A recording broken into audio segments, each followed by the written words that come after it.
Have you ever shopped the punk section here before? I have not. Bikini Kill, the Big Boys, Black Flag, the Bad Brains, Aaliyah, Patti Smith, Subhumans. You can't go wrong with Dookie. There's nothing less cool than I've got these songs on my phone, but I've got this collection of records, and here's what they look like. That instead of just pushing a button, it becomes a fun activity. And I didn't want to do anything else.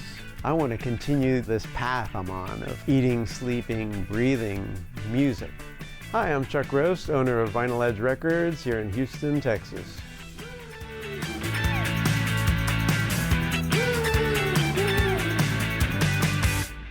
I collect so many records that it's more than absurd.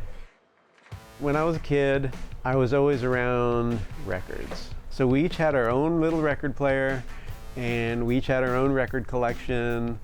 I fell asleep at night with headphones on, listening to the radio every night. This is where the records reside, along with a room over there that's just got a ridiculous amount more.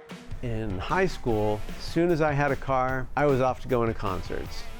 Found punk rock, found the Grateful Dead, and wow. My future wife and I were camping out across the country, following the Grateful Dead along the way. And we ran out of money in Houston in 1979. The idea was to get a job, work for a few months and get some money and continue on. But I fell in love with Houston. One of the things I like about Houston is all the different cultures and all the different scenes. But they're all very inviting to each of those little groups that are curious about them or want to be part of it. I could really get into the music scene, and within a few months, I was DJing on a radio station. Once I had a radio show, I just couldn't go anywhere.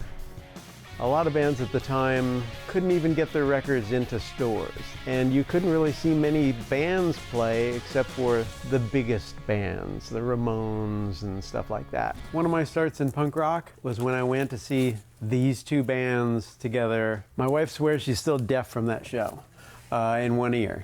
I was doing punk rock radio, which led to bands contacting me of how to get shows, which led to me booking their shows.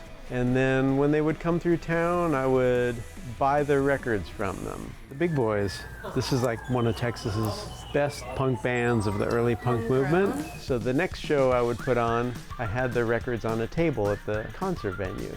And I ended up with a table full of records, which ended up with a living room full of records, which ended up with my wife suggesting I possibly open a record store. We are frequently asked why we spell Vinyl Edge Records, V-I-N-A-L-E-D-G-E.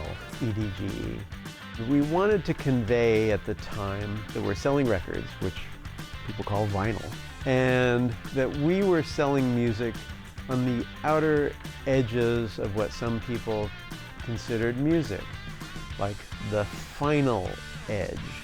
On the final edges of music and vinyl, we came up with Vinyl Edge. And we truly were one of the very few places you could get punk rock records. And we carried things that were hard to find anywhere. We had the stuff that other people just did not have in this town, so we had the goods. This is some of our best-selling stuff. So one of my favorite records this past year was Cowboy Carter. We tried to have a little bit of everything, and that was always my goal. Here 40 years later, it seemed to work. All music is good because it's music. All sound is music, and every bit of it is just as valid as recorded music. I usually don't wear headphones when I go around, or earbuds or anything like that, because I really want to hear the environmental sounds of music, and I can listen to that stuff all the time, and I'm happy.